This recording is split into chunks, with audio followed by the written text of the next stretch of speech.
Hola a todos. Hoy en Todo el Conocimiento vamos a contar la historia de la Navidad.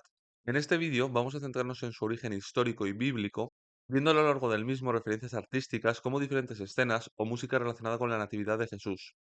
Y si el vídeo gusta, para la próxima Navidad haré otro, hablando de las tradiciones, los adornos, dulces, villancicos, películas, etcétera. Comencemos. Antes de empezar, para poner algo de música de fondo, brevemente decir que la Navidad ha sido motivo de muchas obras a lo largo de los siglos.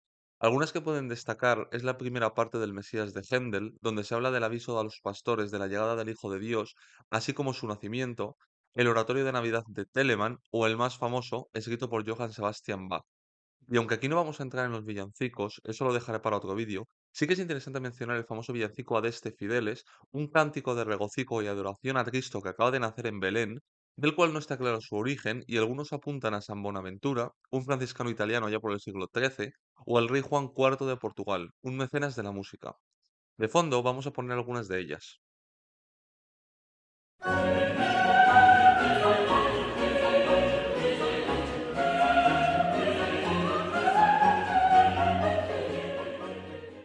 La Navidad es una fiesta cristiana celebrada, como todos sabemos, el 25 de diciembre.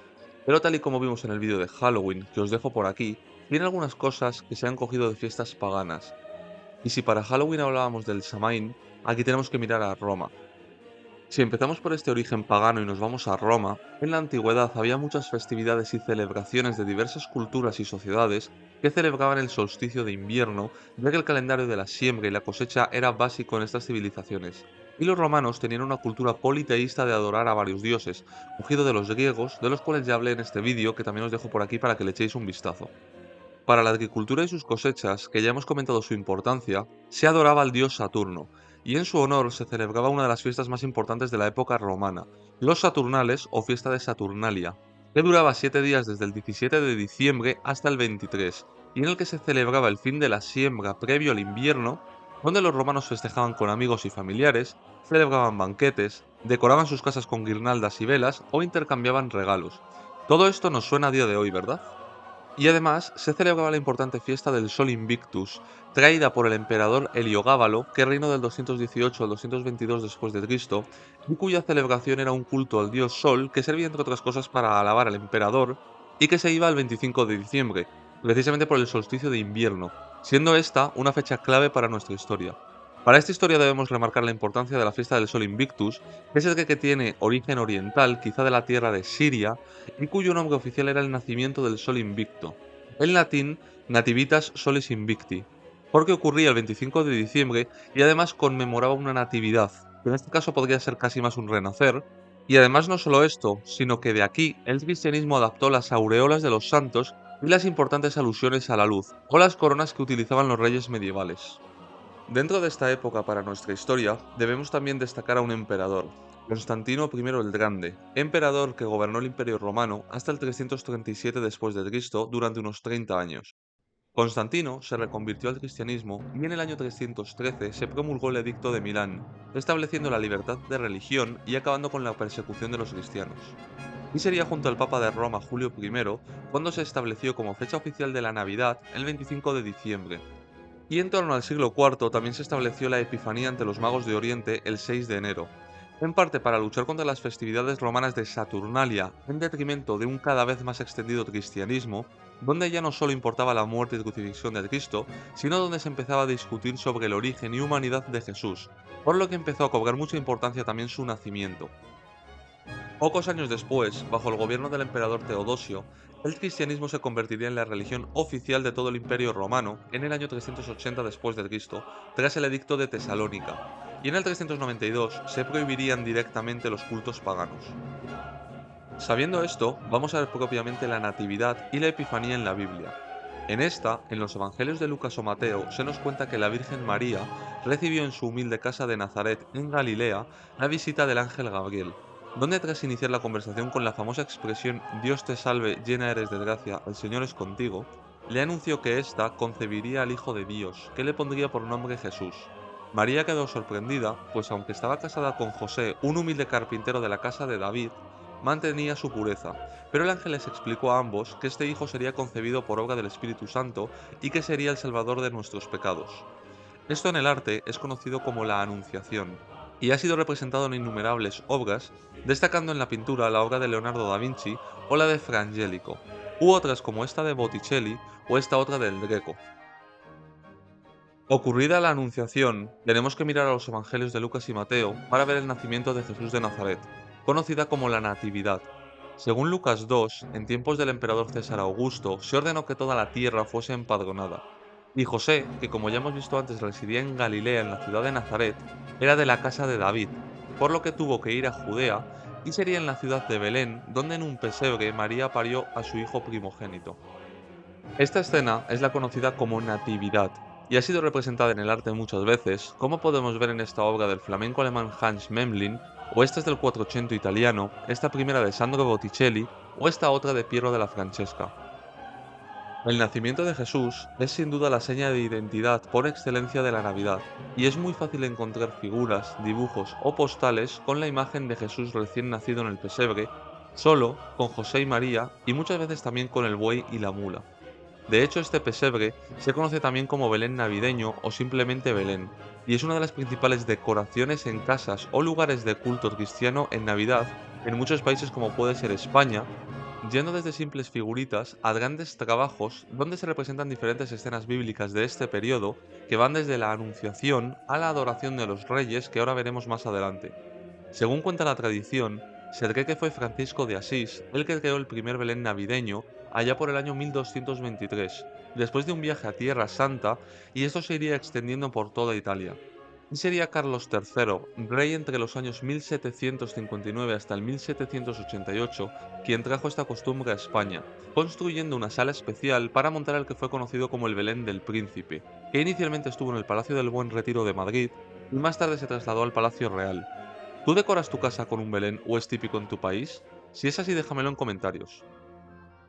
Siguiendo con Lucas, tras este nacimiento, el ángel del Señor se apareció a los pastores con gran resplandor que vigilaban de noche su ganado para anunciarles con gran gozo que ese día había nacido en la ciudad de David el Salvador, que era Cristo. El ángel les dio instrucciones de cómo reconocerle en un pesebre y envuelto en pañales, y tras una alabanza a Dios junto con el ejército celestial al grito de Gloria a Dios en las alturas, paz en la tierra y buena voluntad para con los hombres, los pastores corrieron la voz y fueron hacia Belén para adorar al niño.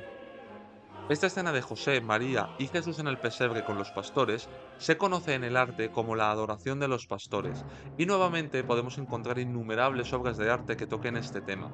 Vamos a ver, por ejemplo, esta adoración de los pastores de Andrea Mantegna, o también del Quattrocento italiano, esta otra de Domenico Ghirlandaio. Del barroco, por ver otros ejemplos, podemos ver esta pintura de Rubens, esta otra adoración de Murillo o esta de Georges de Latour. Si ahora vamos a Mateo 2, podremos hablar de la Epifanía de los magos de Oriente. Este nos cuenta que en los días del rey Herodes vinieron de Oriente unos magos preguntando por el rey de los judíos recién nacido, guiados por una estrella con el fin de adorarle. Tras averiguar que éste se encontraba en Belén, siguieron la estrella y ésta paró donde se encontraba Cristo. Los magos, postrándose, le adoraron y le ofrecieron como regalos oro, incienso y mirra. La epifanía que aquí se centra en los magos de Oriente es sin duda una de las escenas más representadas en el arte. Entre las diferentes pinturas que hay, podemos ver esta del Trecento de Giotto, esta otra de Giorgione, la adaptación de Velázquez o esta otra de Rembrandt. De todas estas historias bíblicas que hemos visto, podemos hacer varias reflexiones. Para empezar, en los Evangelios en ningún momento se especifica la fecha del nacimiento de Jesús. Además, por un lado ni Lucas ni Mateo hablan de la mula o el buey, y luego en el Evangelio de Mateo se habla de los magos de Oriente, pero no se dice ni que sean reyes, ni que sean tres, ni sus nombres o apariencia. Entonces, ¿de dónde ha salido todo esto? Lo de poner la fecha de Navidad el 25 de diciembre, ya hemos visto un porqué y la relación con la fiesta de la Natividad del Sol Invicto, así como su significado e importancia para los romanos, cosa comprendida por los cristianos y que dentro del proceso de expansión de su religión y absorción de culturas paganas era la fecha ideal, una natividad, para colocar ese mismo día la natividad del Hijo de Dios, que también tendría, debido a esta fiesta, una gran importancia la idea de la luz o el propio sol. como cuando Lucas dice en 1:78-79 que el Mesías nos visitará desde el cielo cual sol naciente, iluminando a los que viven en tinieblas, o en Mateo 4:16, cuando dice que el pueblo asentado en tinieblas vio gran luz, y a los asentados en región de sombra de muerte, luz les resplandeció. Además de la famosa expresión sacada de Juan 8:12, en la que Jesús habló y dijo: Yo soy la luz del mundo, el que me sigue no andará en tinieblas, sino que tendrá la luz de la vida. Como curiosidad, debemos saber que para la Iglesia Ortodoxa se puso el 6 de enero como fecha de nacimiento de Jesús de Nazaret debido al calendario juliano. Pero luego, por supuesto, existe la teoría más religiosa y que tenemos que comentar, que afirma que el 25 de diciembre sí que fue el día del nacimiento de Jesús, basándose, por ejemplo, en el libro de Daniel de Hipólito de Roma, escrito ya por el año 205, antes de que llegase a Roma la fiesta del Sol Invicto, y en el que afirmaba que la natividad de Jesús tuvo lugar el 25 de diciembre. O en San Agustín de Hipona, que afirmaba que Cristo nació, según la tradición, el 25 de diciembre. Además, la liturgia cristiana afirma que el primo de Jesús, San Juan el Bautista, nació a finales de junio, celebrando la iglesia este nacimiento el 24. Y, de acuerdo con Lucas, este nacimiento ocurrió 3 meses después de la anunciación que hemos visto antes. Pues Lucas 1, 24-26 afirma que una vez que quedó Isabel, la madre del Bautista, encinta, al sexto mes de este hecho, el mismo ángel Gabriel que se presentó a Zacarías, esposo de Isabel, para anunciarle la concepción de este niño, viajó a Galilea para decirle a la Virgen María que sería concebida para ser la madre de Jesús, tal como hemos visto antes. Entonces, haciendo un resumen, el ángel Gabriel se presenta a Zacarías e Isabel queda embarazada. Al sexto mes de esto, es decir, llevando Isabel 6 meses de gestación, ocurre la anunciación de María. Entonces, si sabemos que el Bautista nació a finales de junio y que un embarazo son 9 meses, Isabel estaría de 6 meses a finales de marzo, que es cuando ocurre la anunciación de María por parte del ángel Gabriel, y por tanto María quedaría embarazada a finales de marzo. Si un embarazo dura 9 meses, el nacimiento de Jesús tendría que tener lugar a finales de diciembre. Basándose en todo esto sacado de las Sagradas Escrituras, además del libro de Hipólito de Roma, muchos cristianos afirman que la festividad del sol sacada de Heliogábalo años después se puso el 25 de diciembre no por el solsticio de invierno, sino para combatir al cristianismo que cada vez iba en aumento y expansión. Por lo que según esta teoría, no fue el cristianismo el que puso el 25 para luchar y absorber las creencias paganas, sino que fue del revés. La pusieron los romanos para combatir el auge de la religión de Cristo. Y ahora viene la gran pregunta. ¿Tú qué crees? ¿El 25 de diciembre se celebra la Natividad de Jesús porque de verdad nació ese día, como afirman la Iglesia, Hipólito de Roma o San Agustín? ¿O crees que la puso el Papa Julio I con la ayuda de Constantino para luchar contra las religiones paganas? Te leo en comentarios.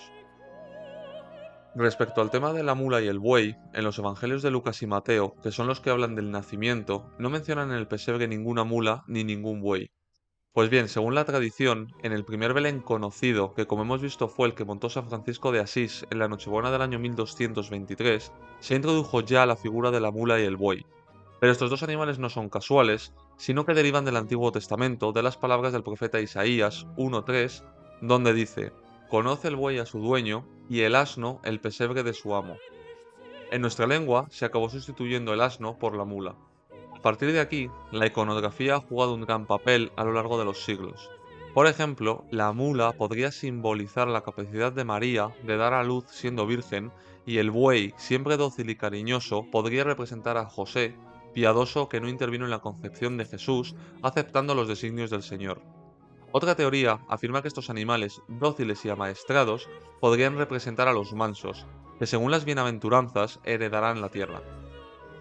Respecto a los magos de Oriente, hoy los conocemos como los tres reyes magos. ¿Por qué? Aunque los evangelios no especifican nada de esto, los evangelios apócrifos nos comentan que la palabra mago debería interpretarse como astrólogo o sabio, expertos en las lecturas de estrellas y que podían predecir acontecimientos. Por eso se sabe que llegaron siguiendo la estela de una estrella. Y por eso también en muchos lados se les conoce como los reyes sabios y no magos, como pasa en inglés, que se les conoce como The Three Wise Men o Three Kings, es decir, los tres hombres sabios o tres reyes. Y a partir de aquí se dedujo que eran tres por dos motivos. Un primero como una referencia a la Santísima Trinidad, y el segundo por la sencilla razón de que como había tres regalos, oro, incienso y mirra, debían ser tres personas. A estos magos ya se les empezaría a mencionar como reyes desde el siglo III, cuando el teólogo Tertuliano afirmó que los que fueron a adorar a Jesús al pesebre tenían que ser de estirpe real, basándose en un salmo de la Biblia, posiblemente el 72, donde se expresa a modo de profecía que los reyes le ofrecerán los presentes, y se sabe de un mosaico en la Basílica de San Apolinar el Nuevo en Rávena, Italia, que data del siglo VI, y donde aparecen registrados los nombres de Melchor, Gaspar y Baltasar. Aunque es importante saber que esta iglesia sufrió una reforma en la época renacentista y no se puede afirmar que estos nombres sean originales en lugar de añadidos tras dicha reforma. Igualmente, se sabe que en el Evangelio armenio de la infancia, que también data del siglo VI, se los nombra ya con estos nombres. En España se encuentra una de las grandes obras literarias del siglo XII, El Auto de los Reyes Magos, considerada la primera obra teatral en lengua castellana, donde también aparecen los nombres de Melchor, Gaspar y Baltasar, aunque aquí se refieren a ellos como astrólogos.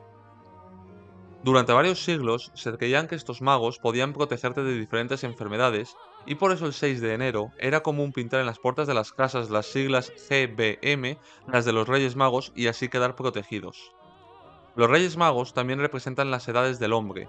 Melchor representa la vejez con su barba blanca, Gaspar la madurez con su barba castaña, y Baltasar imberbe representa la juventud.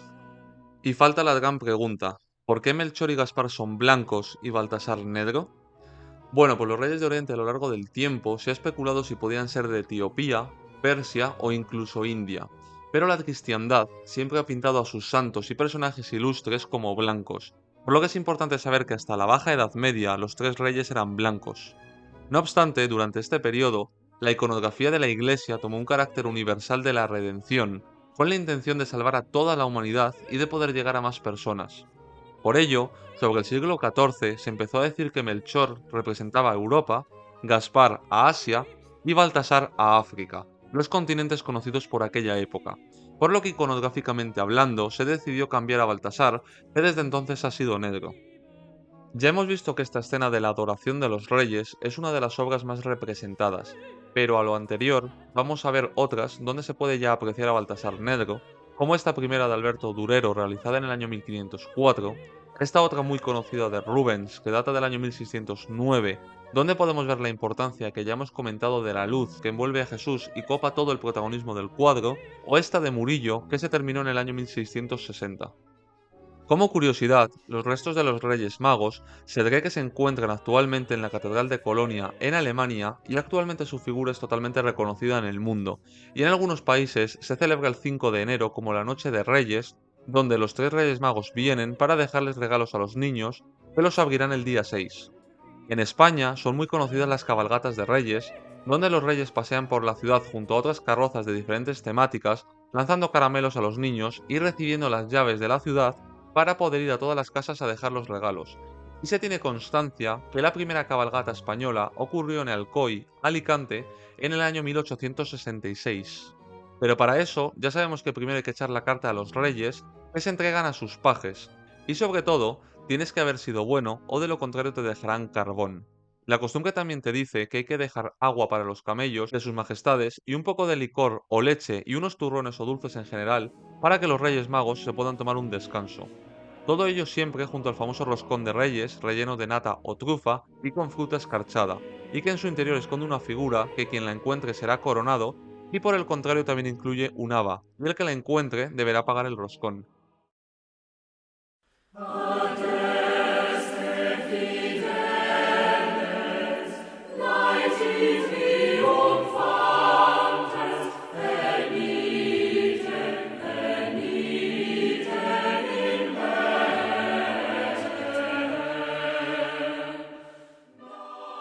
Recordad, antes de terminar, que si este vídeo gusta y tiene repercusión, haré para las próximas navidades otro, hablando de otras tradiciones como Papá Noel o Santa Claus, los adornos, los renos, los dulces y los villancicos y su inmensa influencia en la literatura o el cine, así como tratar anécdotas históricas navideñas como el del Fuerte Navidad de Cristóbal Colón o la tregua de Navidad que ocurrió durante la Primera Guerra Mundial.